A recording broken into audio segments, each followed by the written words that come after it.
copy.pk पे आज एक कसीरा मशीन में एक प्रॉब्लम आ रही है 4501i। इसको हमने रिजॉल्व किया है, हम आपके साथ शेयर करेंगे ताकि आपको आइंदा कहीं इस किस्म की प्रॉब्लम आए तो आप इसको रिजॉल्व कर सकेंगे। देखिए एक मशीन है, इसके हमने एडीएफ से स्कैन किया, स्कैन करने के बाद जब प्रिंट निकाला तो ब्लैक आया।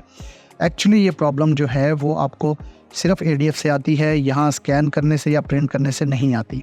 तो ये देखिए, ये जब सर्विस किया गया तो इसका ये कवर किसी भी सर्विसमैन ने, फील्ड इंजीनियर ने इसको उल्टा लगा दिया था।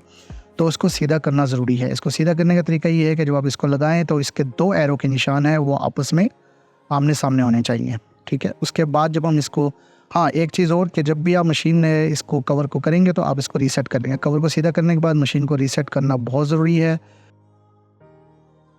रीसेट करने के बाद हम दोबारा एडीएफ से प्रिंट करते हैं।